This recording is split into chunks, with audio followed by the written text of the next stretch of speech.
Sure. Hello, welcome back to my channel. Kelkster here again. We're starting to do this weekly, so might as well call this a weekly show at this point. Big up to Kelkster, big up to Liam, by the way, for the rates. We are not getting Donnarumma because, according to Fabrizio, if Ederson stays, the deal will not happen, and Galatasaray are just taking too long. Great way to start. Do you think that with getting Donnarumma? I am still hopeful. Maybe I'm coping, but I'm still hopeful. I think right now it seems very unlikely. I don't know. We just can't seem to get rid of Ederson. So I don't know how we get Donnarumma through the door without Ederson leaving. And that worries me quite a bit because I just don't know if Ederson, I don't know if his head's in the game. And obviously he would have to be our number one. Like, I think that's very clear. Like, I think that was the plan to start with. Would he have to be our number one? I think you'd want him to be I think you'd want to start him until he plays himself out of the lineup. Like, if he just keeps dropping stinker after stinker, then yeah, you drop him. But I think you still start with him. Because Trafford definitely showed on Saturday that he struggled in the game. It wasn't as terrible as I think some people were making him out to be. That mistake was pretty awful, but I just don't know. I don't know.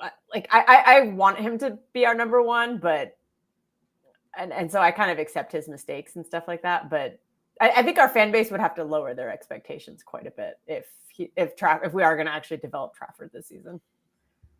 I don't agree because let's just talk about Spurs game. At first, I was really angry with Trafford after that Spurs game, but as I always do, I go back and watch the highlights. And the first goal we conceded, I think that's... I expect a goalkeeper to save it because it was straight at Trafford. But you're going to let in a goal like that once in a while. And then I go back to the Wolves game and he stopped a lot of good shots. And other than that, the only other mistake Trafford made is that pass in the 16-yard box. But I just think that's a tactical thing. Stop instructing your goalkeeper to make those passes. Ederson has made the exact same pass in the past in a Spurs game, I think 2 years ago, or was it 3 years ago, exact same pass. And that's how Spurs scored against us as well. So it's not like this is a new thing. When you play out from your own 16-yard box, when your goalkeeper is passing to your center backs with a high press, you'll get called out. And I feel like that's where the manager has to take responsibility and say, you've got a tall striker up front who wins like 90% of his aerial duels. That's insane. Pass to him. Yeah. Yeah, I don't know what the game plan was. It seemed like it was all over the map, but that game in general was just very disappointing. I don't know what Pep was expecting because he did not seem ready for what Thomas Frank had for him. And you would think that after playing Thomas Frank a few times over the years, he might have a better idea, but it just, their press was like Spurs pressed and they pressed and pressed and pressed the whole game. And Pep just didn't seem to have any answer for it. And I keep going back and forth about this midfield thing. I kind of think we should have kept the same midfield from Wolves. But then when Bernardo came on, I thought he was very poor as a substitute. Oh, sorry. Sorry, I got a call. I don't know if the audio translated, but I turned it off. Yeah, like I don't know if Bernardo could have handled the physicality of that game because they were so physical. And I really question why we played Rico Lewis in that game. I really thought Nunes should have started just because we know how physical and how fast their front line is, even if we don't rate them very highly. Like, for all we want to say about Richarlison and him not being a very good striker or Brendan Johnson and all them, like they are very fast players. And Rico has shown over and over again he struggles with pace. And he's not a defender. And for Brendan Johnson, he's also a finisher. I don't get why people don't rate Brendan Johnson. I think people overcomplicate football sometimes. If you can get 10 goals with a terrible Spurs team, and you can do that season in, season out, you're a good player. I think when it comes to attackers, if you can finish, there's something to you. And people don't respect scoring goals anymore. Like I look at some strikers in the past. Someone in chat will know his name. I can't think of it. It was a striker who scored 30 goals, didn't get a single assist in a single La Liga season, won the Liga Player of the Season, or was it that he won or was in Team of the Season, something like that. He barely touched the ball, but he always finished. And people used to respect that. I feel like nowadays in modern football, we don't respect these raw finishers anymore. But then you look at these games where you've got a player you don't rate in Brennan Johnson, but he's a finisher. And when you're not prepared for that, suddenly he gets the ball in a dangerous area and you're fucked, basically. I think people need to respect that. If a man can finish, you need to be prepared to deal with him. Big up, by the way, to Liam. He says, big up Kelkster and Alf. Hope you're both well. And big up to Rosa as well. Big up everyone in here. I'm doing fine. Thank you for asking. What about you? I'm sorry. I missed what you said. I thought you were talking in the chat and not me. I spaced out there. Yeah. I'm asking how about you? Are you doing fine as well? Oh, yeah. Just summer, day off. It's supposed to rain. Not much going on today. I went up to the lake yesterday and I swam and I got chased away after about 2 minutes because it got windy and cold. So I ran it back to the house. We'll come back to that after the Brighton game then. Yeah, we'll see how that goes. We've had really good watch-alongs though. These games, that Spurs game wasn't very fun, but our watch-along was really good. I don't know. Did you do a watch-along for that one? Yeah, I did do a watch-along for that. At least one good thing about that Spurs game 10. I wore my police suit in that watch-along as well. But by the way, Celtic is out of the Champions League. They lost to Guidance. To who? Yeah, that was my reaction as well. Anyhow, I think with the Spurs game, our biggest problem was just a lack of pace in defense. When you play a high line, you need pace. Again, people overcomplicate football sometimes. High line means you're going to have a lot of foot races. And a foot race, the faster the player wins. Diaz may be better than Richarlison, maybe better than Kudus, maybe better than Brennan Johnson. He's not faster.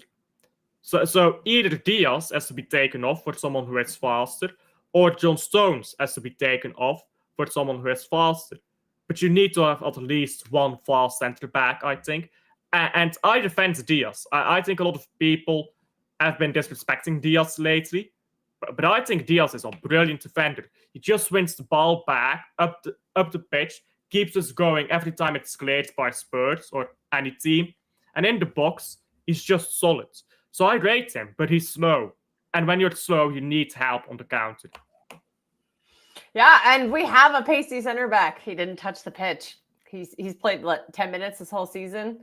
I think the problem is Diaz and Stones together, because you can see Stones just has nothing. He has hardly anything left in the tank. I know we were waxing poetic about him after the Wolves game, but that just might be his level now. I don't know.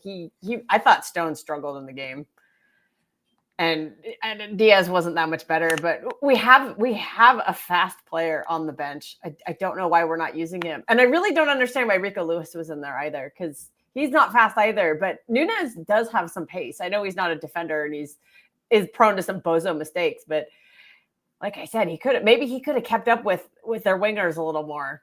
Then because Rico Lewis, when he slipped and fell, he was poor on the goal. So the first goal, and I just don't understand why we're not using Husanov. And I think if you have a proper right back, like this is where people turn up their nose right at players like Wan-Bissaka, players like Matty Cash. But I think you have players like that, you don't concede that goal, because this is where you need to understand how statistics work. Because people will look at dribbled pass. Okay, but dribbled pass into what area? They'll get dribbled pass, but how often does that lead to a goal? Not very often. But here's the important part. How many clearances do Matty Cash, do Aaron Wan-Bissaka get by the far post? That's a problem we have. They get so many.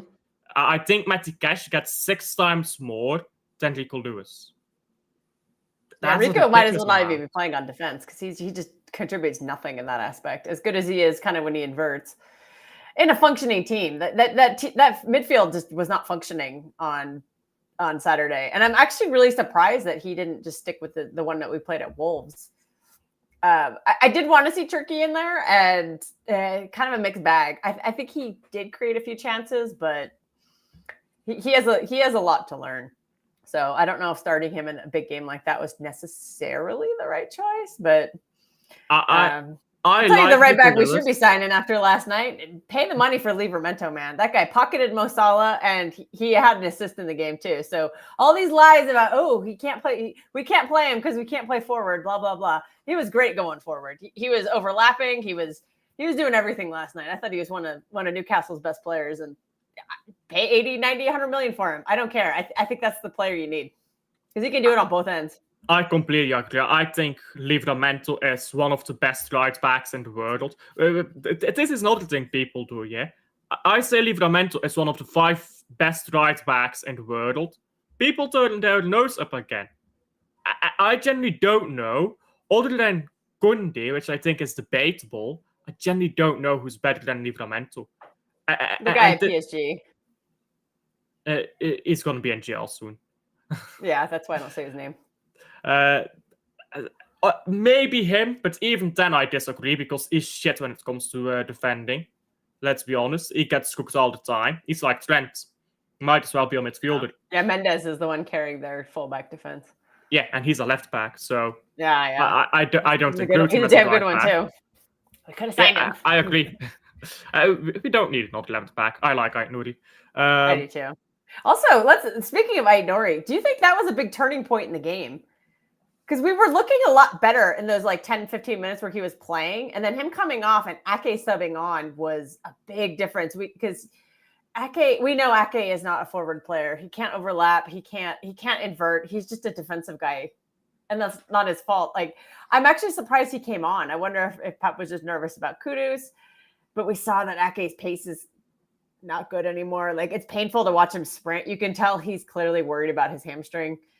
And I'm a little surprised it wasn't Nico O'Reilly coming on because that would have kept the style of play going. And we had created some chances, so maybe we could have created some more. And it just seemed to all fall apart when Aït-Nouri went off, and that's a real shame. Yeah, guy's never been injured. He comes to City, he gets injured right away. Has never been injured. I've heard he hasn't had a major injury in a couple seasons or something. Well, that's insane if he's never been injured and he just gets injured on his second Man City game. I'm nervous about Tijani Rangers because that guy's never injured either. And then I don't even want to say the words. But on Aït-Nouri, I think when he plays as a left back, he's a better defender than people give him credit for. He's a younger defender as well than Nathan Ake, which I think is something people ignore. When you're young, haven't had too many injuries, I say...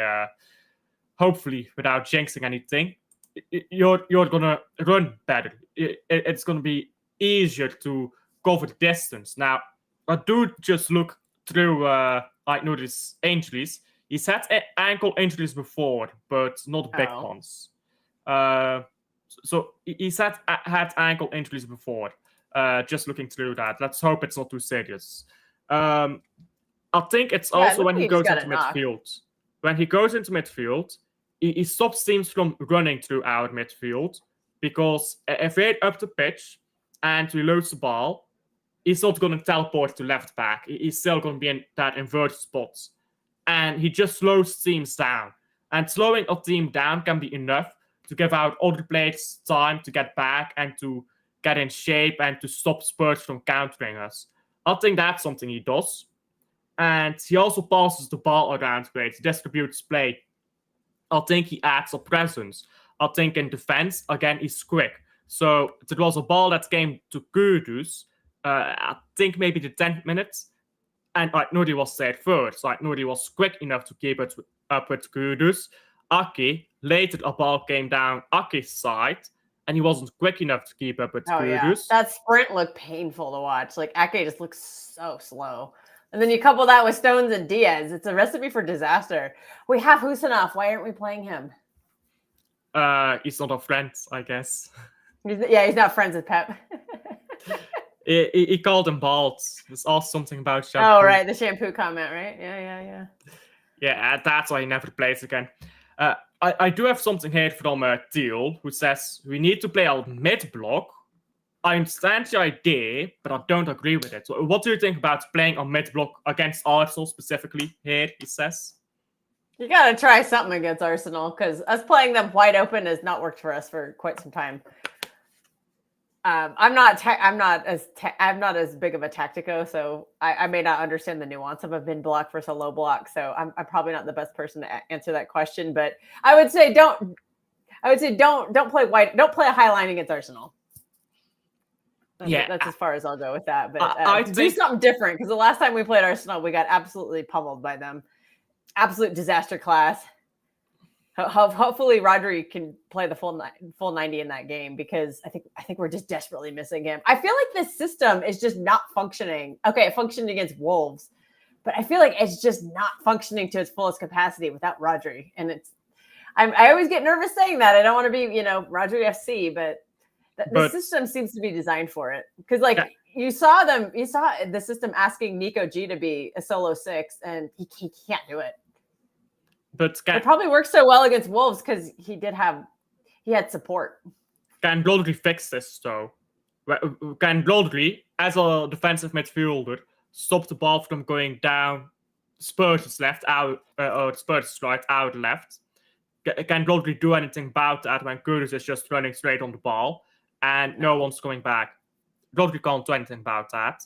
I think there are the bigger issues, which is we've got no pace in defense. We've always had pace in defense. Carl Walker, company was fast before he got 20 injuries a week. Yeah, Vardiol's, I wouldn't call Vardiol quick, but he's not slow. Vardiol is coming back quick. Should help. He's Vardiol a lot faster than quick Stones and Diaz. Yeah. So Stones used to be faster than what he is now. He was never rapid, but he was faster than what he is now. But he's not that blade anymore. We've always had pace in our defense. We've got no pace. I think when there's no pace, you can play whoever you want in that mid. You can put Usain Bolt in that midfield. He's not going to cover for the defense. That's the problem, I think. Defense has to carry their own weight. If you're playing on mid block, you don't need pace as much. So I get the suggestion. The problem is going forwards, you're limited even more, and you're going to ask of your players to pass the ball forwards more directly, because otherwise you'll just be creeping up the pitch every time you win the ball back. And that way we waste time. We waste our own time. When you want to press a team into their own box, you have to play a high line. And if we're going to play a high line against Arsenal, we're going to need pace. If you want to change tactics, sure, but Pep is going to have to change everything if you play on mid block, because your defense and your attack are linked. If you play one type of defense, you can't play the style of attacking football that Man City plays anymore. You have to play with a high line to attack the way Man City does, because a high line is part of how we win the ball back, how we keep attacks going. And you don't do that with our mid block. So I get the suggestion. We should be winning the ball back more with our press, but we were particularly terrible about that on Saturday. That aspect really disappointed me. The work rate in the midfield was non-existent. Like, I thought the problem was the old legs last season not pressing, and I was absolutely baffled by these younger legs not doing any of that work over the weekend. That was bad. Just very lazy. Was that very surprising though? When Nico Gonzalez was the sole 6, so he was staying back. Nico Gonzalez wasn't going to do pressing work. Tijani Reinders is new to this system, and so is Shetty. Pressing is very difficult because you need to do it right. Well, then we should have put someone in there who knew how to do it. Yeah, that's why Bernardo Silva played. No, but he didn't play on Saturday. No, he played against Wolves. I'm starting to say that he probably should have. Even I don't know if he could have handled the physicality of it, because, like I said, he got bullied like crazy when he came on. But maybe it's a different story if he starts the game. If he's the only midfielder that can press, then you have to play him. I think the solution is, and I'm not sure how fit Foden is. None of us are, but if Foden is fit, let him start. Let Foden captain the midfield. You can't have 3 midfielders who are all new to a system. I think with the attack, it works because you have Haaland there who's used to this way of playing. And the defense, it works because you have Diaz there who's used to this playing. And even Vardiol is starting to get used to Man City, I'd say. In midfield, we had 3 midfielders who have been here for, 2 months, 3 months, and Nico Gonzalez 8 months, 6 yeah. months, 8 months. So, that 7 to me months. was not the game to try that midfield. I would try that midfield against like Burnley in a few weeks because I think we're at the Etihad. It's a thing. I don't try that against Spurs. I wouldn't have. It's the thing, though. All Man City fans were happy about that midfield, myself included. I predicted it in the pregame, but it took me. I changed my mind once I saw the game progress. So in hindsight, it was a terrible midfield. Yeah, I agree. Hindsight's a wonderful thing, isn't it? This is why, by the way, I never criticized Pep Guardiola for the things I didn't say before the game, because you can say a lot of stuff in hindsight, but like in hindsight, I knew we weren't going to win 5 in a row, but like at the time, at the start of last season, I did think we were going to win 5 in a row. So that's why I don't. That's why I try not to criticize it based on hindsight. But what I can criticize about is in-game decisions that I disagreed with. I think we needed in that midfield someone to come on earlier. I think Bob was playing brilliantly. I thought it was dumb to take him off. I don't understand why Doku came on. I don't understand the tactics behind it. There were so many problems with the end-game decisions that I do think were just silly, especially with Husanov not coming on. Yeah, he needs to play.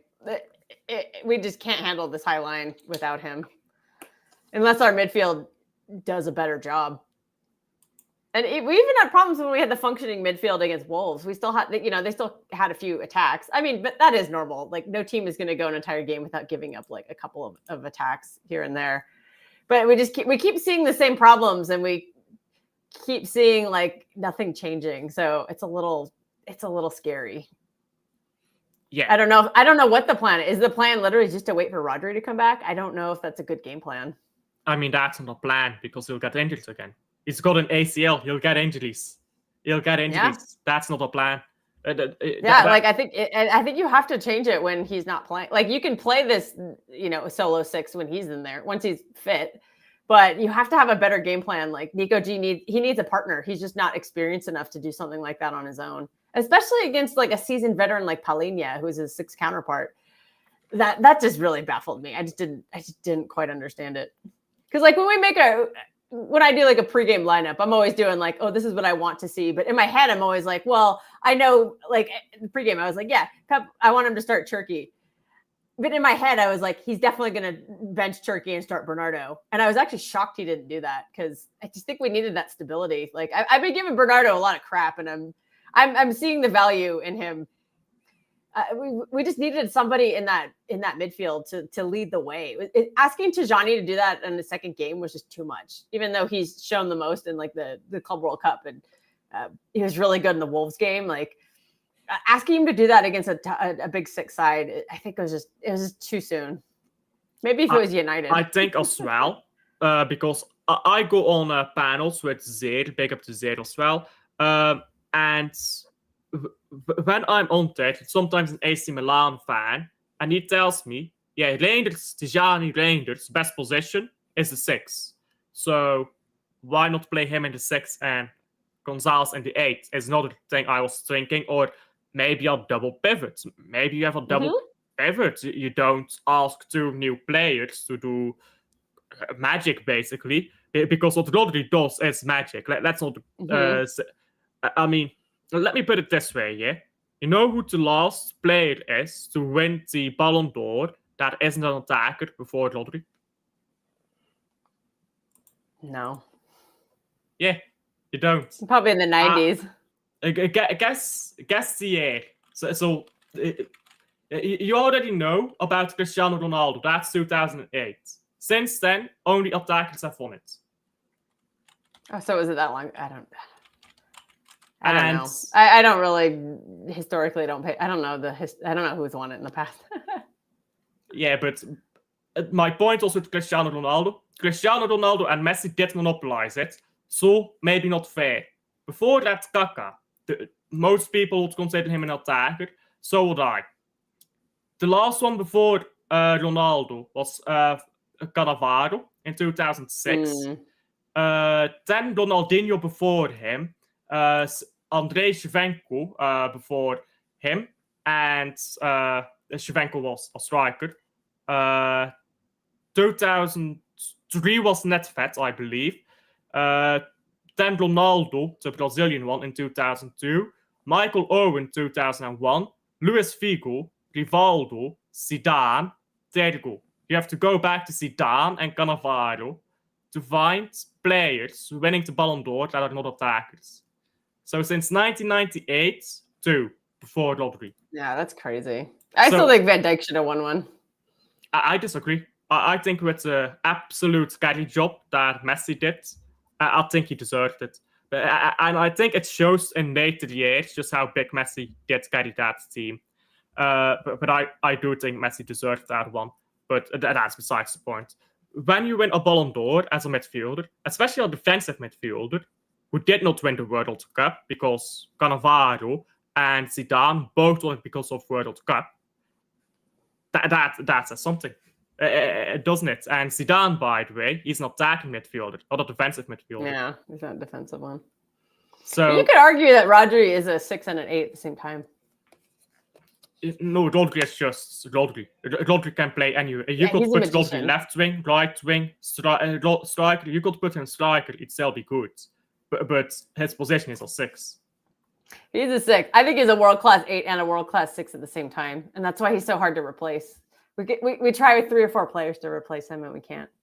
He just does so much. And you saw we looked a lot more stable when he came on, too. By that point, unfortunately, it was too late in the game, but it makes you kind of wonder, like, oh, what could have been if he had started? But obviously, he's not ready to. But that midfield to kind of end the game, it was Reinders, Rodri, and Foden.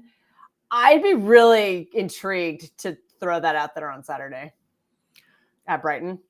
Or Sunday, sorry. It's on Sunday. I would want Foden in that midfield as well. I'm not sure about Rodri just yet. But, I mean, if Rodri is fit enough, sure. But Foden, I think Foden also, when he came on, he looked a lot more threatening. Because we're actually attacking from midfield. Sherky, he was so deep against Spurs. I don't get it. He was playing as a centre back at times. Why was he coming so deep? No one could get him the ball, which is the same problem as last season. We couldn't progress the ball forward.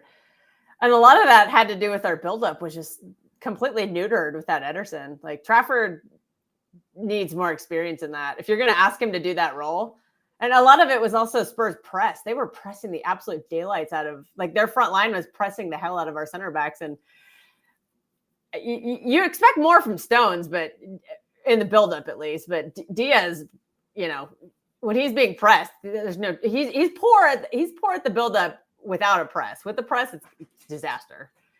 So I mean, that's no problem if you can just hoof it up the pitch. But Pep doesn't allow us to hoof the ball up the pitch. So I feel like a lot of this is self-inflicted wounds. Yeah, and it is. John Stones a little bit too old. And I started him. I would have started him before this game. I don't blame Pep for that. I think this game shows he's too old. I think this game is where we need to look back and say, we still wanted Stones to play. That was a fantasy. It's not going to happen. He can't handle this level anymore. Not consistently. His best part about him, the passing, wasn't great either. Let's be honest. Defending, he was like a truck the way he was moving back. It's so slow. Yeah. He and Ake just look finished. They do. And I think Diaz is still a world-class defender, but you need to accommodate his space. I think it's that simple. Yeah, you need to accommodate his space, and right now we refuse to do that. I don't get why. And then I look at midfield, by the way. We don't have depth, do we? Who do we take off the bench? When we're losing a game, who do we bring on? I mean, who do we brought on Bernardo, and I thought that was a terrible substitute. Imagine he just performed so awfully off the bench. Like he just immediately was giving the ball away and just constantly giving the ball away. He got flattened a few times, like by the defenders. Like that game was just too physical for him. But it would have been interesting to see. It would have been interesting to see it from the beginning. But maybe he would have been as poor from the beginning. I'm just not sure. These are games I just get nervous about these older players in. Against pace and physicality, it was already apparent last season, but if this is who we're playing right now, I'm not too optimistic about the season, unfortunately, because like we're gonna see this a lot. And yeah, who do we really have coming off the bench? We had Foden coming off the bench, but yeah, Foden starting. Then I guess Turkey would be on the bench, and that's your person coming off the bench. He can change a game from the bench too, as we saw. Yeah, but would he be on the bench or would he go on to right wing? I don't know, man. Would you rather have him or Oscar Bob? I don't know either. I think I'd probably rather have Sherky, but I think Bob looks brilliant as well. Yeah, so Bob's bench, he's coming off the bench. He can make a difference off the bench. Yeah, sure. But that's one. That's about it, yeah. That's kind of a thin bench. Imagine playing against Spurs, you're losing 2-0. Off the bench, Husanov, there you go. Defense is stable. Off the bench, you bring Echeverri. You bring Rodrigo, who we got bought for the debut. That's not that makes sure you get back into a game. Off the bench, we brought Doku, we brought Silva. I think that's a problem. I really think that's a problem as well. We don't have depth to change around the games. When we're losing, we will lose. You don't have the depth to turn around. We don't have Omares coming off the bench anymore. Yeah, I think the Doku sub did make sense to me because Marmoush. I think if we're going to be inverting the fullbacks, I think we need a winger who is better at getting past his man, which is Doku. The problem is with that is that Doku is just awful in the final third. He doesn't pass well. He doesn't scan the pitch at all. He doesn't connect with anybody. And then I just hear excuses about how it's the other player's fault because they don't. Nobody knows where he's going to pass the ball, so they don't know where to run. I don't even think Doku knows. He just kind of runs around, but he is the only person who can like beat a man, like dribbling around them or anything like that. So it is kind of frustrating because like Omar is better in the final third by far. Like he's a killer. He can bag goals, but asking him to like dribble and get around his man is just not really his game. So why are we bringing on someone who can't score when we need a goal? Because all of our goal scorers started the game and they didn't score a goal. So we don't have depth that way either. Yeah, that's a squad building issue then.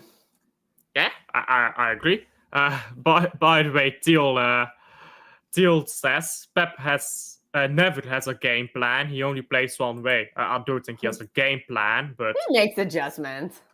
I think he's too stubborn in his way of play. I think we all agree on that.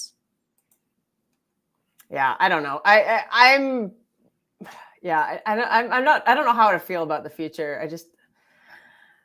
It's difficult because it's the Wolves game worked, but that was a bad team. I need to see something like that against a better team, and we have been struggling against the better teams for a couple of seasons now. So something needs to change, or any hopes of being in a title race are going to be very short-lived. Yeah, because it's the thing. Yeah, back in the day, if you pressed Arsenal, they'd lose the ball. If you pressed Spurs, they'd lose the ball. No matter who you used to press back in the day, these Premier League teams couldn't handle it. Man United couldn't handle it when they were good. Arsenal, Liverpool, Spurs, Chelsea, none of the big six teams could handle it. Now they can. It's old tactics. Everyone can do it. Everyone is resistant to it. And when that's your ace up your sleeve, you're going to get burdens. I keep saying this. What Pep made revolutionary a few years ago is now basics. All of these managers, that's the basics. It might have been revolutionary 10 years ago. Now it's just basics. People really need to get that through their mind. It has to change. You can't win a Premier League title with basic tactics, and that's what they are now. Sorry, I thought one of my somebody's opened up for me, and I thought someone was trying to call me again. I'm like, stop calling me. It went away. I think it was a butt dial, and they just immediately went away. I guess so. Well, someone's going live, and so they're sending the stream. I'm like, I'll catch you later. I'll catch your stream later. I'm like, I'm already busy. But yeah, no, it's I think also a lot of it was just the players were a lot better. Like we had Prime De Bruyne, we had Prime Gundogan, we had Prime Bernardo, and these players are just not at that level yet. Like I think Tijani Rangers can be that player. I think Pep is the guy to kind of take him to that next level. It's just he's just not there yet. Like he was great in the Wolves game, but yeah, and then he struggled in this game, so he still has to learn. And I think Turkey can be a great player, but yeah, it's gonna just take time and coaching. Like he's there's some deficits in his game, but these are the kind of players, they have the talent. They're gonna need more coaching and more training. And one thing I have noticed is that Pep doesn't seem to like to train people a lot anymore. I feel like the last like actual kind of project that we brought in that really actually turned into anything was Rodri. And what was that, 5 seasons ago? Like who since then have we really like brought in, as a younger player and like turned him into a superstar? It's kind of been some time. So I don't know if that's just the manager not wanting to put the work in, or if these players just aren't good enough. I just don't know. I think it's a bit of everything. The manager is losing ambition ever since the treble, because when you win the treble, it's the holy grail of football. There's a reason why Pep Guardiola and Enrique are the only managers to win it. It's because they won or win it twice. They won it in their debut season, but that's beginner's luck. Oh, beginner's luck, you had Messi. So they proved nothing. But when you do it again with a different team, now you've proven everything. When you've proven everything, I don't care how much you care. When you've done everything, yeah? You go tell yourself, yeah? Millionaire, got all the money you could ever want. Everyone thinks of you as one of the greatest of all time. I would really like to see anyone here in chat get out of bed and say, yeah, I'm going to do the same team. I'm going to go do everything again. You're not going to motivate yourself. No matter how much you think you care, yeah, you'll never motivate yourself the way you could before. You just can't. I think you'd have to be a psychopath at that point to be able to motivate yourself in that way. And I think Pep might be crazy, but he's no psychopath. I don't think he cares as much after the treble. I think that's normal. And even if he still cares, it's not enough. It's not obsession. And that's what he used to be, obsessed. I think Pep's not as good as he used to be. I think it's that simple. I mean, you know my opinion on that. But I also think the players are a big part of it. And the players right now, not good enough. I think, or some of them, a lot of players aren't good enough, but some of the players not good enough. And then I also think some of the young players we've bought have already been superstars upon arrival. I think Guardiola was a superstar before he arrived. I think Haaland was a superstar before he arrived. So that works in our favor as well. Yeah. It makes me kind of wonder about the players too. Like I kind of wonder what the recruitment strategy is, because there seems to be a lot of disconnects. Like after the treble, we were recruiting a bunch of like direct players. Like we recruited Nunes, we recruited Doku, we signed Savio. I guess you could even lump Haaland into this. These are all like direct players who need to just play quick. And I don't know how necessarily like suited they are to playing a slow passing game. Some of these, Omar Marmoush, also a very direct player. And he has like his first touch is not very good. I think that kind of is screwing a lot of our play up too. Like he'll get the ball and it just bounces off his feet and he loses it. That's been an first issue. touch is actually better. Haaland's, yeah. Marmoush, Alvarez had the same problem too. Alvarez's first touch was like some games I'm watching and I'm like, are you kicking a beach ball? Like, what are we doing here? So I kind of, Kovacic, I'd say, is more of like a ball carrying, like direct player. So I do wonder like what the game plan was. And to be fair, I don't think we've really, outside of this window when we got Rangers, I feel like the midfield signings have been very poor the past couple of windows. Like Nunes not good enough. Kovacic is just a stopgap, but I'd call him average at best, at least on a team like City. Like he can be a much better player on a different team. Phillips was clearly a bust. Nico G, I think the jury's out on that one. We don't know what we have yet. He seems to be improving a little bit, but Saturday was a big setback for him. But I don't know if the manager just put him in. I think Pep doesn't know what he wants to do with Nico Gonzalez. One day he's the baby Rodri, the next day he's not DM. I mean, these are both Pep's words. He called him baby Rodri.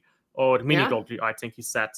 And I think 2 months later he said he's not a 6. So yeah, and there's been like links. He's being linked away after 6 months. Like there was those rumors at the beginning of the window that he wanted out, and that Pep wasn't sure if we were going to keep him or not. And that to me is just a very mixed signal, because I personally didn't see what he did wrong in those first, when we signed him. He came into a disaster of a team, and he seemed to be fixing a lot of our problems, to my eye at least. I didn't think he was performing poorly. And you just keep hearing rumors that he wants to leave and this and that. And it's very confusing. It just makes me wonder if he seems like the kind of player Pep can turn into a better player. And it's just a matter of, does he want to or not? Or if he does, why are we hearing links of him moving on? I think the links are just that, links. I think sometimes agents, especially George Mendes, are desperate for their paycheck. I mean, this is why Martin didn't want us to sign him, because George Mendes. And I understand it, yeah, because I hate George Mendes. I think it's funny when I see what George Mendes does with other teams. We have a bunch of Mendes clients, though, don't we? Sorry? We have a bunch of Mendes. Like Bernardo, isn't he Mendes? Ederson's Mendes? No, most of these players aren't with Mendes anymore. Oh, they're not? Okay, my bad. Yeah, so that's why Martin wants to stay away from this guy. But it's so frustrating. And by the way, but United too, back when he was with George Mendes, he was linked away every season. Yeah. That stopped once he sacked Mendes. So this guy, this guy, that's just what he does. I hate him. I can't lie. He's very annoying. But by the way, we might as well get Malik Fofana from Lyon. I looked up his statistics because I did watch him in the Belgian league. He was a Gent player. Terrible for the Gent. His statistics aren't better in Ligue 1. And if I'm just judging off statistics and what I know from him at Gent, he's a woeful player. I think Doc might be better than him. I can't lie. So I would not want Fofana. No, thank you. I think I've seen him once. I can't really comment. I don't even remember him in that game. Probably because he's always ghosting. Yeah, I watched Lyon versus Lille last season. That was actually the first time I saw Turkey play. He was great. And it was him and Almeida who were just absolutely destroying Lille. And I was watching it to watch Chevalier, because I was doing Chevalier scouting last season because I really wanted to sign him. And Chevalier was great in that game. And so was Turkey. Turkey was creating a ton of chances, and Chevalier saved them all. I don't remember Fofana in that game at all. Yeah, I don't remember Fofana in half the games he played, but I know he played them. I know my friend thinks he's a baller. I think Strasbourg Steve, thinks he's a baller. I could be wrong. Sorry if I'm misquoting. I've not seen him at Lyon. Every player, so. All I know about Fofana is when he was at Gent, and he's left Gent 3 years ago. So maybe he's a lot better now, but all I know from him is ghosting in every game. I really don't know how he felt upwards to get to Lyon. It's like Kai Havertz falling upwards. It's weird.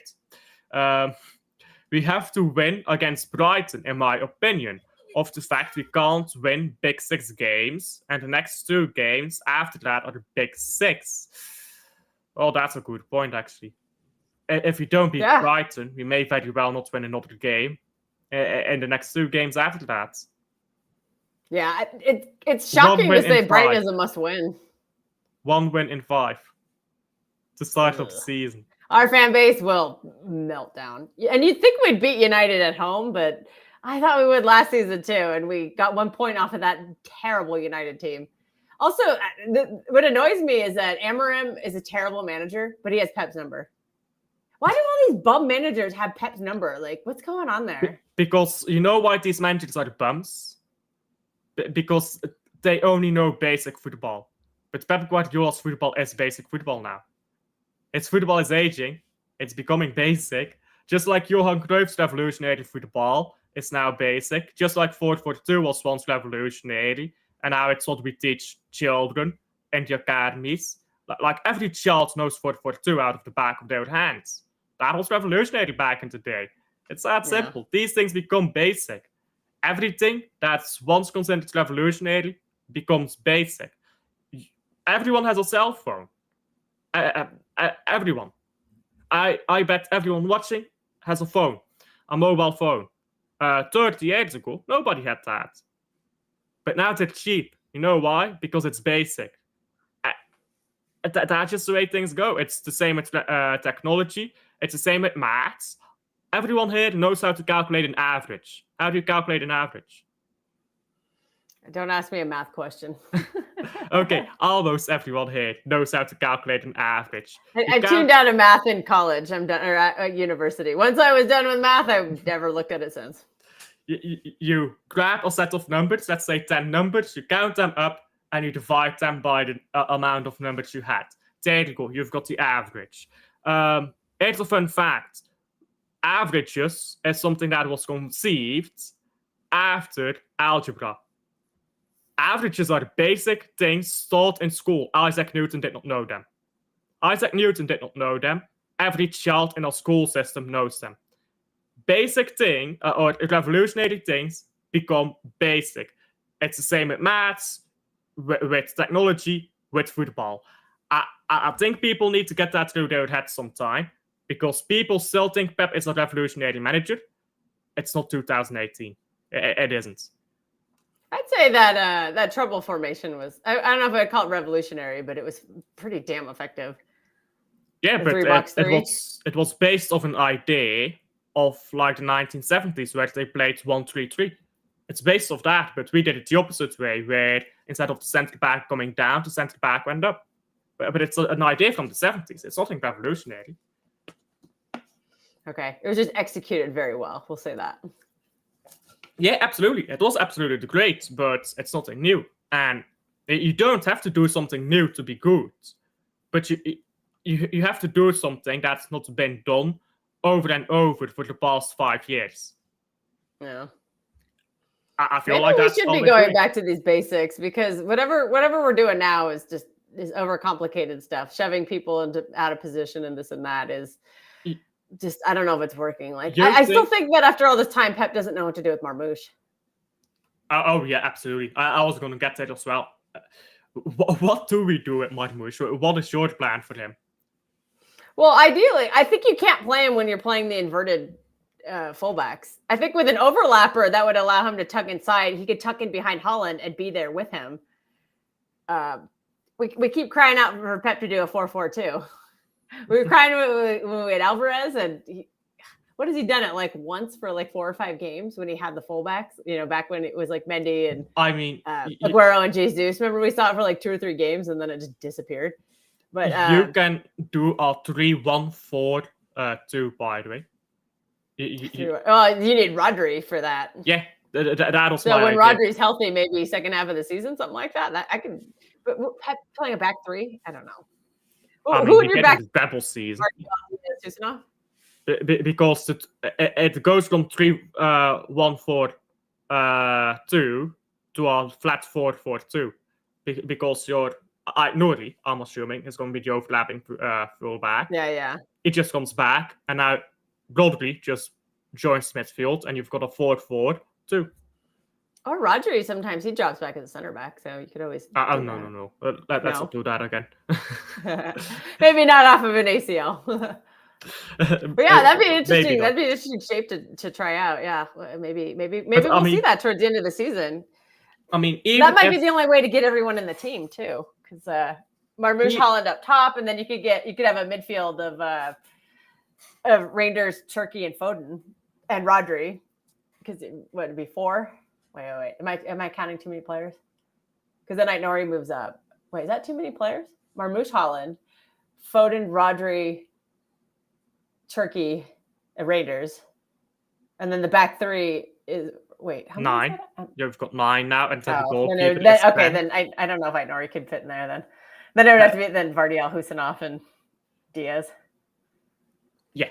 Too many? Yeah, it might be too many. But I just think, actually, let's do this. Do you think O'Reilly could play that overlapping fullback role? Yeah, I'm shocked he didn't come on for Ake, because I think that threw our entire shape off.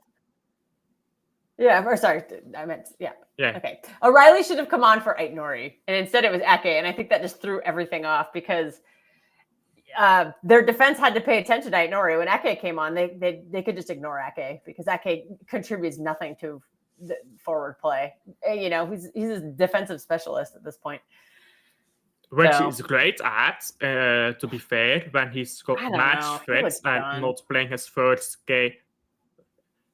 His first game since Nottingham Forest at the Etihad. Ake? Yeah. Excluding the World Cup. Excluding World Cup. Okay. First Premier League game. Well, by that stretch, like John Stones didn't play a Premier League game for like 6 months. Remember, he disappeared last season at the Bernabeu. When was that? Back in like January? No, it was in February. I think it was February. Yeah, it was in February. We never saw him again the rest of the season. We didn't see him again until Wolves because he didn't play in the Club World Cup. Oh, dear. I don't even know what happened to him. Well, he got injured at the Bernabeu. No. I know that, but like I don't even know what his injury was. Did they even say? Was it like his hamstring or something? Like if you're out for that long, actually, you probably had surgery. I feel like they never told us. Either. I just feel like he's like out with injury. I don't even know what's up with Vardiol. Like, what did he injure? I don't know either. I think with Stones, we've just accepted that he's going to be out with injury. It was a hamstring injury, by the way, at the Bernabeu. I think with John Stones, we've just accepted. Must have had to have surgery. Yeah. Because how else are you missing that much time? Maybe he got injured again in training or something like that, but I'm assuming he had to get surgery.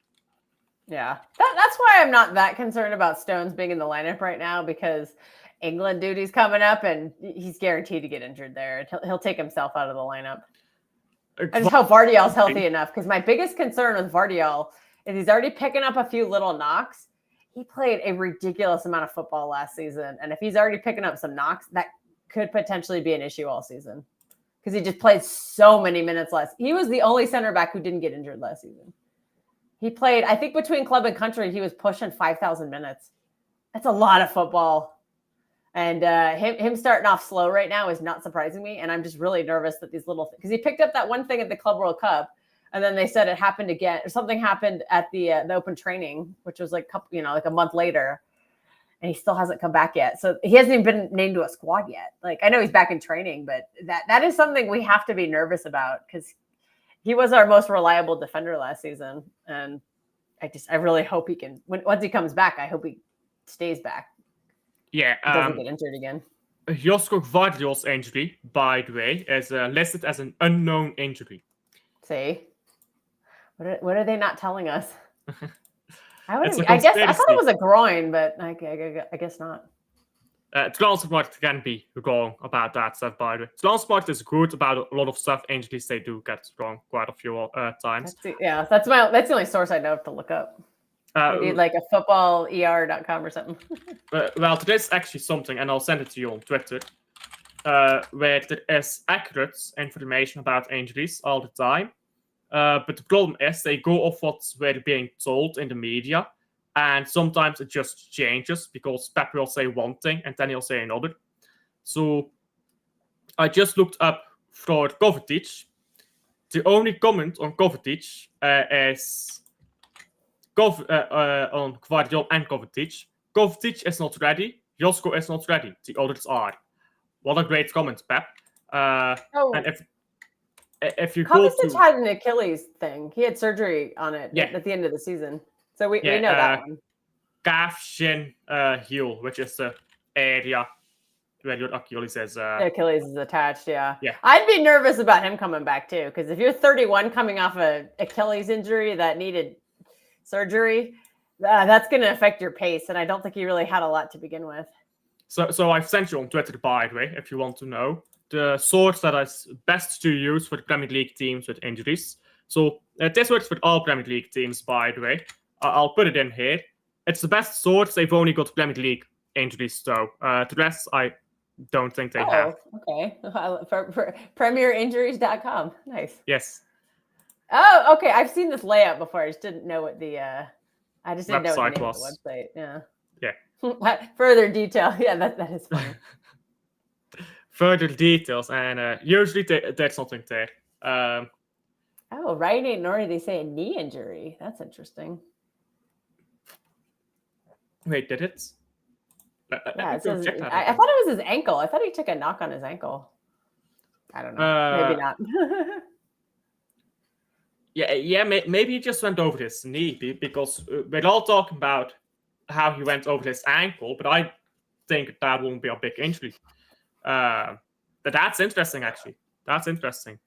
Because they tend to be right, by the way. They tend to be right. Maybe he landed on his knee wrong. I'm not sure. So since April, it's the last time apparently that Aki played in the Premier League. But I can't imagine he started. Whenever we play a top 6 team, we get bullied. I agree. I think that's what Kalk was saying earlier as well. And I can't even say it's because we are small side. Sergio Silva, Sterling, Otamendi never got bullied. You know what I think this? But passing around teams isn't that easy anymore. Maybe teams are just more more capable of pressing now and more press resistant. I think that's a big part of it. So I do think that being unphysical is a big part of that. But still, I do agree. We get bullied too easily in these games, I think. Yeah. I mean, that's what happens to you, a bunch of tiny, techie players. And I wouldn't say that the ones we signed. I mean, Nico Gonzalez is definitely like not.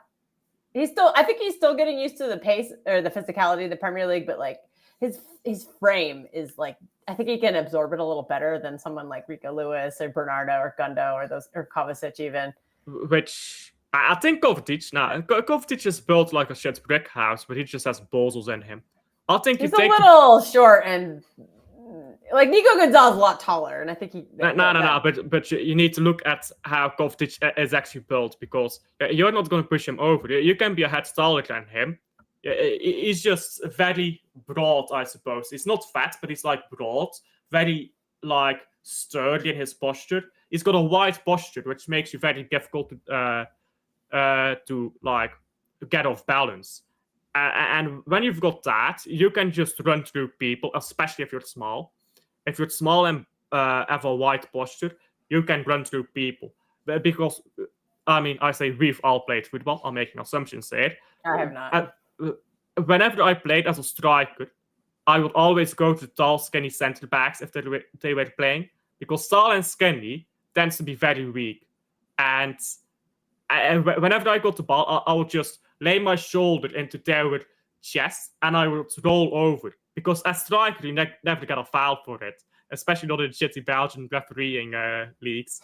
So I would roll them over with my shoulder and I'll turn on the ball. If you do that with the small guys who are a bit more sturdy, they're going to push you over. You're going to be on the ground. So those small guys, they aren't always weak. They're not always weak. But all of a sudden, fair. Sorry, this is something else. Someone talking about their WhatsApp group. Aki looks done. I agree. I think he looks done at the top level playing against top. Yeah. I think he can play against like Burnley, but against Arsenal, I wouldn't play him. No, honestly, Ake should go to Italy. Serie A is probably a better league for him. League. The retirement, or go to MLS. They're not paying the money. At least Italy's a very short flight away from the Netherlands. You just have to fly over the Alps. Yeah. Look at Kev. Kev looks a lot better in Italy because it's a slower league and he can keep up with the pace. Kev looked bad in the Premier League last season, so I think Ake and Stones might want to look at that as their next destination because I just don't think they're up for it anymore. You know, their body's just taking too much. You know what's funny, by the way? We've got Arsenal fans and chat who are confident about playing us. When's the last time you won a trophy? Oh, right. Not this. But by the way, they're turning into Spurs fans where beating Man City is now their trophy. By the way, if you go by the decades, 203rd decade, and I know some idiots will come off the 2020s. That's not how decades work. Look it up. The 203rd decade, which begins in the year 2021 Anno Domini. If we go from there, there's only one Big Six team that hasn't won a trophy. Who is it? Jeez. Arsenal, yeah. When was the last? Yeah. Their last Premier League was what, 2020. 2004? 2020 is their last FA Cup, their last major trophy. Yeah. So, Arteta. I saw a stat they were showing like money spent versus Pep and Arteta, and they were like, oh, but trophies won. It was like Pep 18, and it was like all Premier Leagues and Champions Leagues and big ass trophies, and Arteta was the FA Cup and 2 Community Shields. Champions League singular to be. That's clear. well, good. Hey, at least we finally got one. I was like, congratulations, Arteta. You look like a Crystal Palace manager, like flexing the trophies. Baleba will school us. That worries me. Baleba is a physical specimen, and him going against Rodri. This is where I debated because I feel like we need Rodri in the team, but this is just not the game to play him because of that reason. And then everyone's like, well, you have to play him sometimes. Like, if he doesn't get injured for us, he'll just get injured for Spain. And I'm like, it's such a weird debate. I'm just so nervous about Rodri against Baleba, just coming off an injury. By the way, Wolves is massive. They just came back 2-1 down against West Ham to win 3-2. They're massive. What is this, a cup or what is this? Carabao Cup. When you're not in Europe, you play an extra game in the Carabao Cup. Yeah, I knew that. Yeah, because I think United has to play tomorrow or something. Yeah. So bigger. Maybe we are a big team. We beat the massive Wolves. There you go. We beat that Wolves super team. We've got something to clutch on to. Tijani is not a 6. He does not defend or tackle.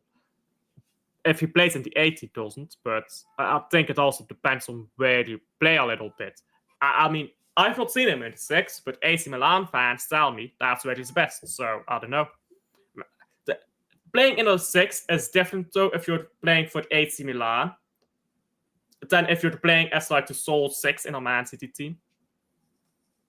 Yeah. The playing a still 6 in a Man City team is like the hardest position in the world. Like, there's a reason why we've only had like 2 of them in the Pep era. Like, it's a difficult job. I don't know. I haven't seen enough from Tijani to know what his best position is yet, but I am intrigued. It would be interesting to see him and Nico. I mean, they have played together, but like in the Wolves game, it was more Bernardo kind of hanging back, and then in the Spurs game, Nico was just all by himself, and he needed a hand holding. So it'd be interesting to see the 2 of them actually kind of play together and feed off each other, and one goes forward and one stays back, and they switch it. Who does that? Try to confuse the defense, but I don't know. I think for now, yeah, I know I've given Bernardo a lot of crap, but I think he does need to be in that midfield for now. You know, he might get out physicaled or out muscled or something, but we need a calming presence in there, and I think he's the only one. Him and Foden. Yeah. I don't know how he's going to do it. If it's Rodri, I have a feeling. I want to see Rodri, Tijani, Foden, but I could see if he plays. I think he's gonna throw Bernardo in there on Sunday. I really do. So I don't know what the balance is going to be for that one. I think if you play Nico Gonzalez, Tijani Reinders, and Bernardo, and then you have Foden on the left wing, and you have. I guess you have Bob on the right wing. Then I suppose it's okay to have a bit of a slower left back. But I think right back we do need Nunez. Yeah, we need to bring Nunez back in this team. Yeah, I never thought I'd say that, but I don't think Rico can, especially against Matoma. Yeah, you don't want Rico trying to defend that guy. You need somebody with some pace, and Nunez does that pace, or fucking throw Kusanov in there. I don't care. Like, you need some pace in this back line. You need at least somebody. It has to be Nunez or Husanov, one of those 2. Preferably both. Just add as much as you can into it. Especially for the different areas. I really want to see Husanov Vardiel center back at some point, but I have a feeling. We didn't even see that in the Palermo game, which is where Vardiel didn't even play, so. Yeah. Or Husanov didn't even play, did he? I think he came on. I can't remember. Okay. Well, I know Vardiel didn't play at all. He didn't even go, so we have yet to see that. Which is fair, to be honest. We don't need Vardiel to be playing that game, to be fair. No, we didn't. But like I said, I don't know when maybe in Burnley. Throw Husanov and Vardiol against Burnley. Let's see what happens. Because that's youth. Vardiol can handle the ball handling stuff. So Husanov doesn't have to really contribute. He doesn't have to do much in the build-up. But we have seen him look okay at it. Not great, but he could do it. He could be passable. And then just let Vardiol do most of the intricate stuff because he's much better at that. And then just the two of them, the young legs, that'd be great. Young players. Aerial duel, yeah. You got to balance it though. That's the thing. Is we were a little youth heavy on Saturday, and it did kind of show. You needed a tiny bit more experience in there. The problem was we had the experience at the back line, and they were not good. And Diaz disappointed me with his leadership in that game. I thought he should have been trying to settle people down, because Diaz is clear. Leader. It was clear stuff was happening. He used to do that though. He never did. Go tell Trafford it's going to be okay. After he makes a mistake. No, but he never did that. He never had the captain's armband. He never had that responsibility. It's easy to do something when it's not your responsibility to do it. It's easy. It's very easy to go to a range and shoot at some targets. That's easy because it's not a responsibility. It's not weighing on you. It's no real pressure to go down a range and shoot some targets. Now go do that in a championship where you've got to hit the correct targets. Now suddenly takes that pressure on you. You can easily tell someone, calm down, you're okay, when you're not the captain. But now you're the captain and it's your job to tell everyone what to do and also to calm them down. Now there's pressure. Now it's not that easy. Everything becomes harder when there's pressure on you. When you're captain, there's pressure on you. Well, we have seen one captain do that, but he wasn't playing. He wasn't playing on Saturday, but he's done it in the past. Are you going to say Rodri? No. Remember Bernardo in the Chelsea game where Husanov made that mistake 5 minutes into the game, and then Bernardo just came and he didn't even get prompted. He just went and he started doing Husanov's job just to give him a few minutes to reset. I don't even know if they spoke to each other because I don't know what the language was like. Yet. I don't even know if he spoke French. If they could have, I think Bernardo could speak French, but that to me was what I expected, something like that out of Diaz on Saturday. I need somebody to calm people down.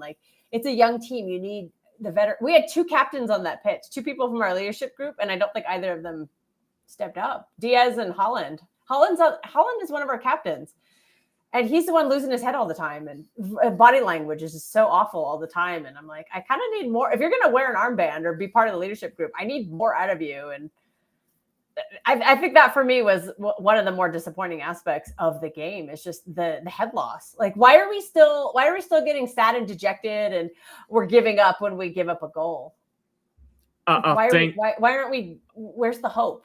The leaders have to provide the hope, and I didn't see any of that. It just seemed like everyone was just the blame game. I think, to be fair, if you're a player at Man City right now and the same old stuff happens all over again, you concede the same goal that you've been conceding for 2 years, because this has been a thing before last year. It was in the 4-beat season as well. You concede the same goal again that you've been conceding for 2 years. It's against Spurs again. It's all over again. You had one good game, and now you're back to regular. I think you get fed up at some point, to be fair. Big up to Zayd, by the way. Oh, Kevin De Bruyne, he says. I'm not going to start singing. Big up, guys. Slap the likes. Yeah, we don't want to get you copyright strike. You can sing that without a copyright strike, to be fair. Never know. Big up. Big up Zayd. Ruben Diaz is underrated. I agree. I don't get why people don't like him. I really don't. He's slow, but just with a false centre back next to him. Problem solved. We did see Diaz. He was off a little bit last season. I think I've been disappointed with his area. He's not winning any aerial duels. He needs to start heading the ball away. Yeah, but look at Van Dijk yesterday. Every header that came in the box, he got rid of it. Diaz doesn't do that anymore. When we had Diaz Husanov, everyone was saying Diaz praises again. Well, then maybe that's the key. You need to unlock him with Husanov. Maybe he seems to do better with a better partner. Him and Vardiol had a really good chemistry at the end of last season. I agree. So and Vardiol, we want to get back to that. I think Diaz Stones had its heyday, but I think the sun is set on that one, so we kind of have to move on from it. I agree. We should have never brought Gundogan back. I'm sorry for him. I'm not. It was his choice to come back, but I agree. We should have never brought him back. I'm not sorry for He's this. turning those Listen, wages down, man. millionaires. 230K a week. I'd be happy to make that in a year. He's getting it on a week, and he hasn't been on the touch of pitch once. What's that? Like 10 million a year or something? Like that's a lot of money. Who's saying no to that? Of course he came back. And he's friends with Pep, so of course Pep played him to trigger his extension, and now Pep's trying to kick him out. I'm like, what do we do? What? Then why did you extend his contract? Why did you trigger his extension? I don't know. Hey, guess what? My baller, Igor Thiago, scored off the bench. My Brazilian G. You want a real Brazilian striker? Igor Thiago. Who does he play for? Brentford. Came from Club. Oh, God. They're going to be a pain in our butt, aren't they? They always are. They're almost like a bogey team for us. Igor Thiago is Ivan Toney regen. So, oh, jeez. There you go. I guess they have no one right now because isn't Wissa on strike? Yeah, but I'm going to be honest. I think Igor Thiago is going to be better than Wissa. I think Wissa was kind of carried by Thomas Frank, who just knows how to make strikers good. I don't think Wissa on his own merits is a great striker. I think he just had a great coach to baby him through the steps of being a striker. Also, him and Embuemo were just a deadly duo too. Like the two of them combined. I agree. It was like Frankfurt last year, that Katike and Marmoush. Why can't we do that with Haaland and Marmoush? You're being greedy now. The blueprint is there. So greedy. Don't play that way. Strand Larsen 2 goals, by the way. I fucking can't stand him. I think he's so shit. Oh, isn't he moving? I thought he was going to Newcastle or something now. I hope he goes there. I hate Strand Larsen. He's so shit, but he always scores against us. No right back equals no title. No Donnarumma equals no Champions League. No Rodrigo equals no cups. We lack consistent defense, a shot stopper, and a big game player.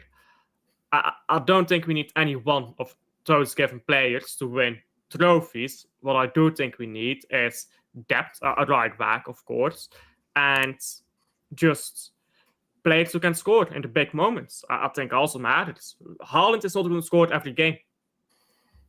If Haaland scored every game, I'd hope someone investigates him for doping. You're not going to score every game, no matter how good you are. Who is scoring if not Haaland? Marmoush should have scored on Saturday. And Haaland actually set him up very nicely. Marmoush has to put that away. I think that might have changed the whole momentum of the game, too, because that was 0-0 at that point. And then I think a few minutes later is when they went to the other end and scored. Yeah, I agree, but you'll always miss a chance. Like I can't blame a player for missing one chance, and that's what he got, one chance. Yeah, we did have some chances in that game, but we didn't convert any of them, which always happens against Spurs. Fantastic. Spurs just needs to. We need to stop playing Spurs. Can we sign like a petition here in the Premier League? Maybe they should have been relegated last season. What happened? They were 17th. Imagine playing so Champions close. League. Imagine playing Champions League and Championship. I would love to see that, honestly. Man City under 21s won 5-1, by the way. I think that's in the Pizza Cup, whatever the fuck it's called. Is it the Oldham game? It's got to be. I think it's like the Pizza Cup thing. What's it called again? Oh, but remember, Mikasa is too young to play for City. You got 16-year-olds winning games for Liverpool. You got 15-year-olds winning penalties for Arsenal, but Mikasa at 17 or 18 is too young for us. I think he's only 16 as well, to be fair. I might be wrong. Mikasa? I think he's 17 or 18. I'll trust your word on that. I don't know. Embuemo and Sesko will tear us apart. I think Sesko is not very good. I think Cunha is overrated. I think he's good, but not that good. Embuemo is, I think, you get Embuemo against... Okay, Divine Mikasa is 18. He just turned 18 a couple of days ago. Okay.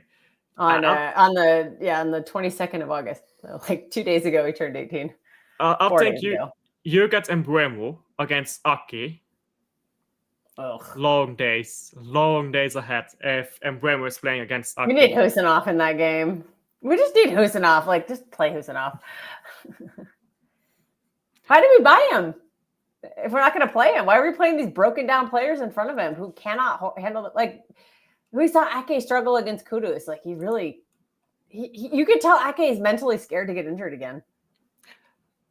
And when he's holding up like that, that might make him more likely to get injured. Wim says, let Haaland rest and play Marmoush in striker. I have to big disagree there. I think Haaland is brilliant so far. And it's only been 2 games. He doesn't need to rest yet. I have to strongly disagree there. Yeah, I mean, you could do that for a game or 2, but I don't think that's your long-term solution. I mean, that's not a solution at all, I think. No, that's a patch-up. Yeah, like you play that. You play Marmoush there when Haaland has to rest or is injured, but I don't think that's your starting strategy.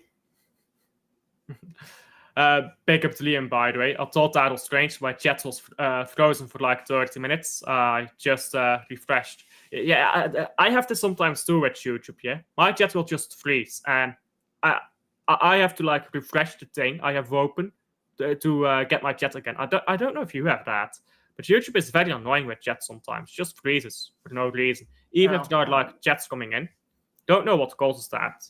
I think they've had some issues lately. I've heard other content creators kind of mention that there's been some problems.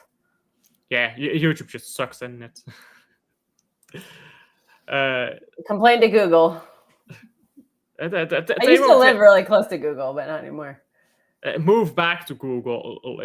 Move in there. I'll need you to represent me. Nah, I left California. I ain't going back. I already sold my condo, so I can't go back. Just buy Google. Buy the entirety of Google. I do own some Google stock, but... you see? This is a Google software engineer here. No, just a stockholder. Yeah, just a stockholder. She's just like 50% stockholder or something. Strasbourg Steve got prime head loss yesterday, did he?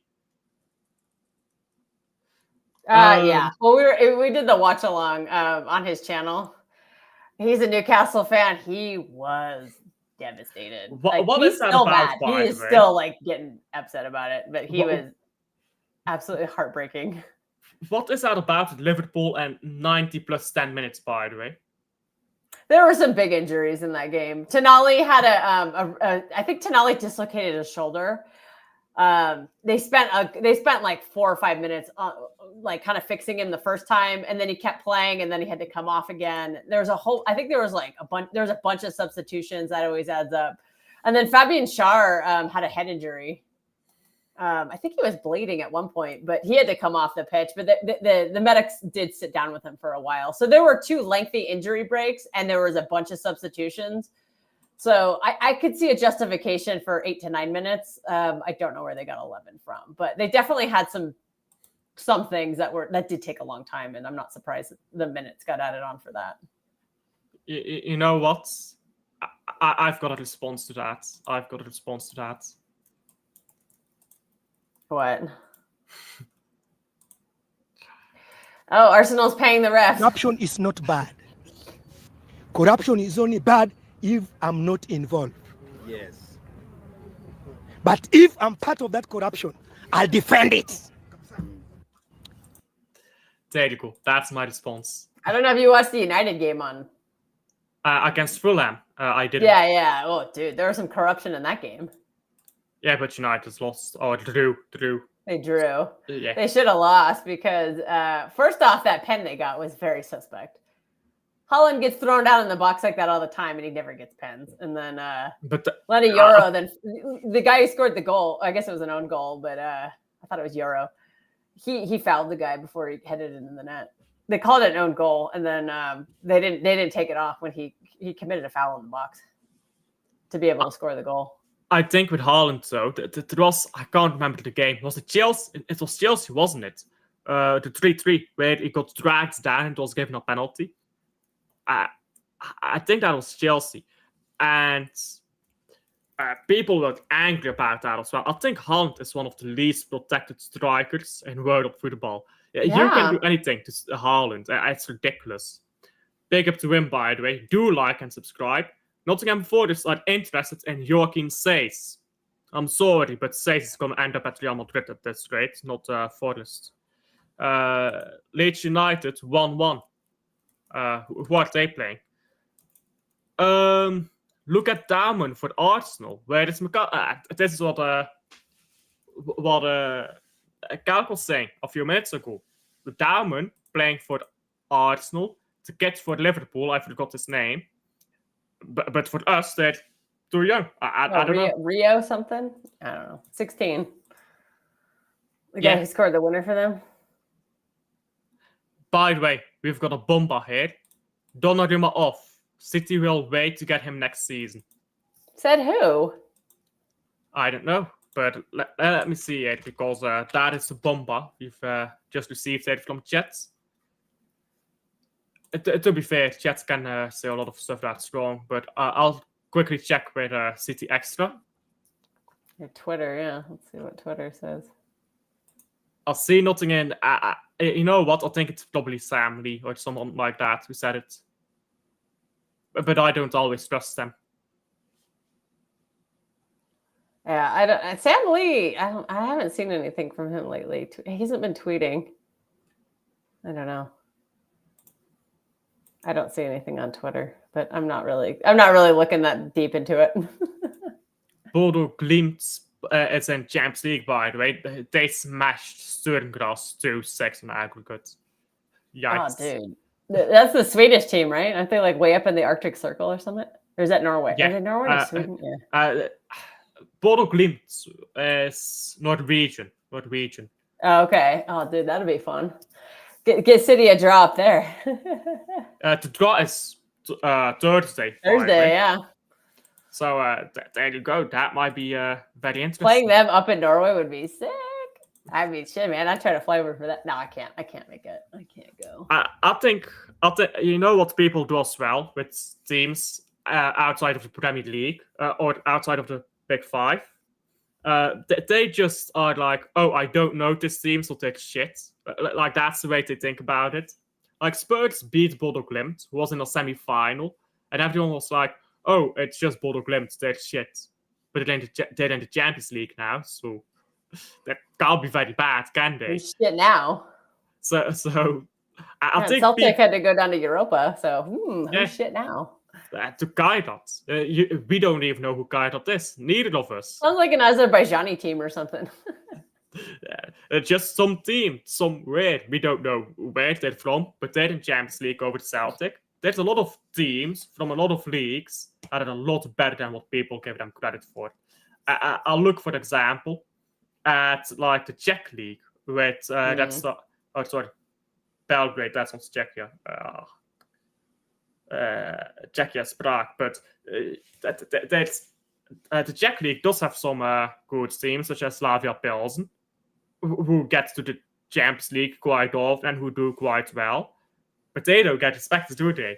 And I feel like these are the teams which can absolutely cook you when you're not paying attention. Dinamo Zagreb, also a very good team. Barely anyone respects them. The source is Luik Tanzi, by the way. Not sure that's a great source, mate. Oh, yeah, about a kanji? No, Luik Tanzi is the source. Yeah, that's not a good source. He works for L'Equipe, but that's for... I don't think he works there anymore. So... I don't know if that's a good source. I think he got fired from L'Equipe, didn't he? L'Equipe is like, by the way, the organization that was like Ballon d'Or and stuff. Yeah. Oh, no, I know L'Equipe. They're a big French newspaper. Yeah, but I think he got fired, didn't he? I don't know. I don't know. Not sure that's a great source. Anyhow, Blades from that side Belgrade and Buffals are fighting, by the way. There you go. Beautiful European nights. But this is what we lack in modern football, the fights.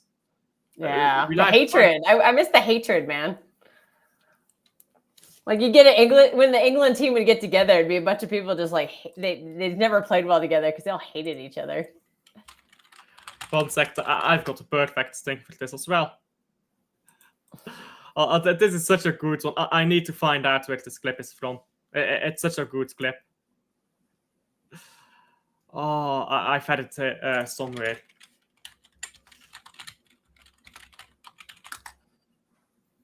There you go. I found it. This is one of the funniest clips ever. It's so random. We don't condone violence, but I do enjoy watching it. Yeah, I don't like it when you go. I like how awkward this guy is after the.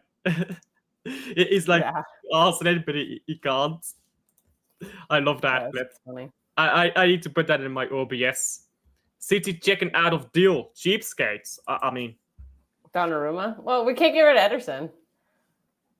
That's going to make me nervous, though, for next season. I think it's more of a thing of we're not accepting the bids. I think we can get rid of him. I think we can get rid of Savio to get in Rodrigo, but I don't think there's enough time to do the Rodrigo deal anymore. Yeah, fair enough, but we should have made that decision sooner, and it looks like we made the decision to keep Savio, which I don't get, to be honest. Yeah, I don't know. I still have questions about Rodrigo. I just haven't watched enough of him because I don't like Real Madrid, so I don't watch them a lot. I know he's an upgrade on Savio, but is he world class? I don't know. I think he is. I think the numbers he gets, just if we're looking at the numbers first, for a player who's out of position, who's playing secondary to Vinicius Jr., I think those are really good numbers. But I think also what he does outside of the numbers, the way he carries a ball, brings calm to a team, and all of that stuff.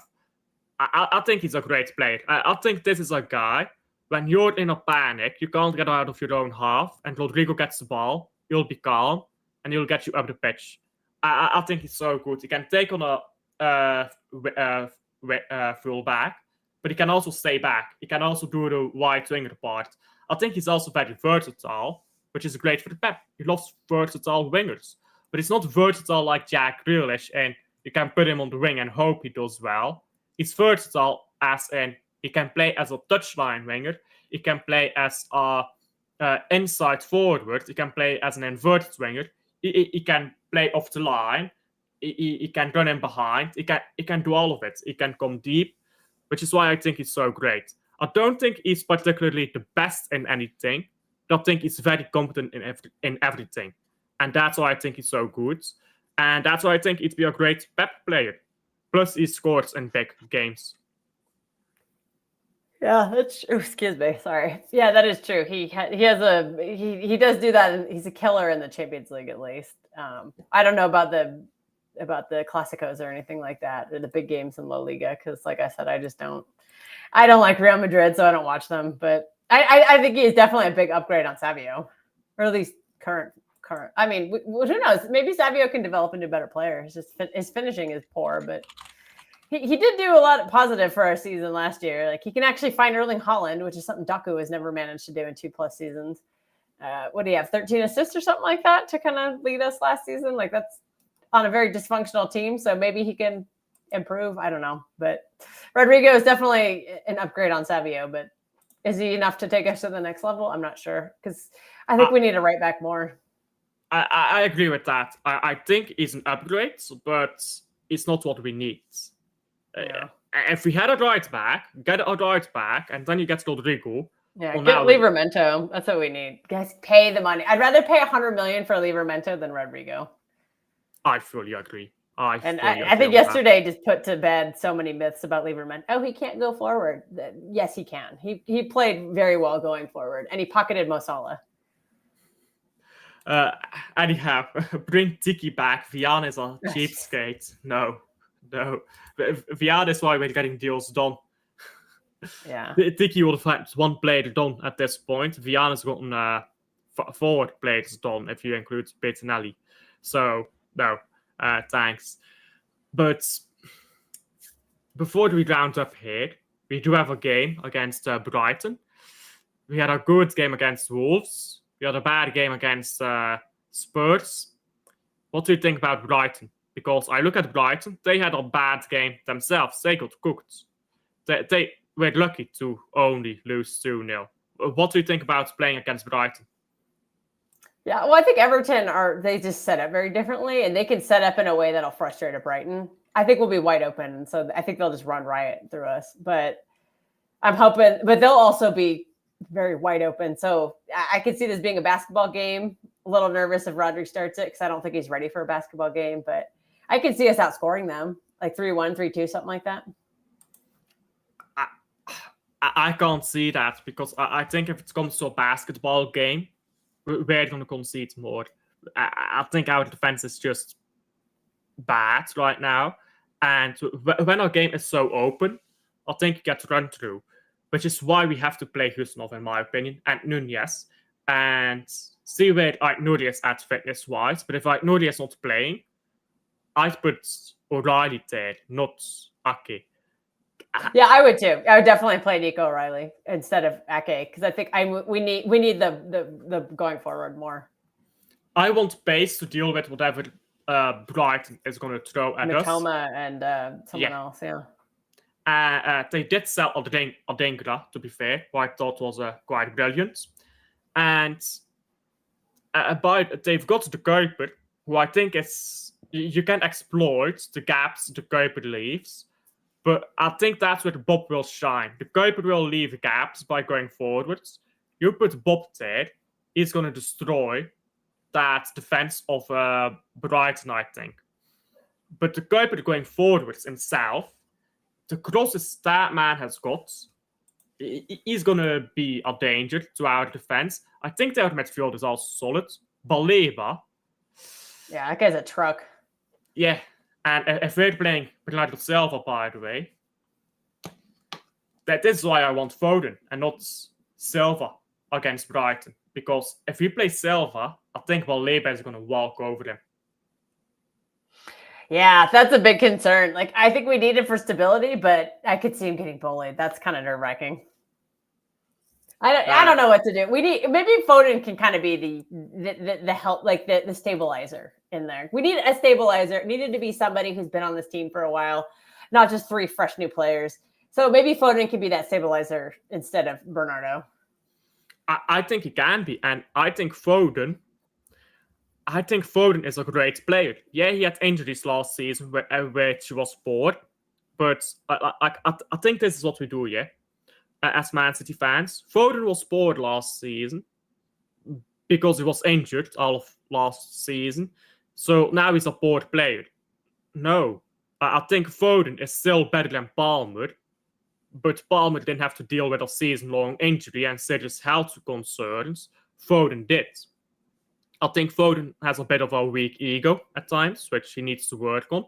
But he needs to have a bigger ego for sure. Like like his PSG Mbappe message. He needs to get back to that. Did you see the message I sent you? I didn't. Let me check that. I sent it through here, so I don't know if through the platform. I don't know if it worked or not. But do you have me, by the way, on WhatsApp?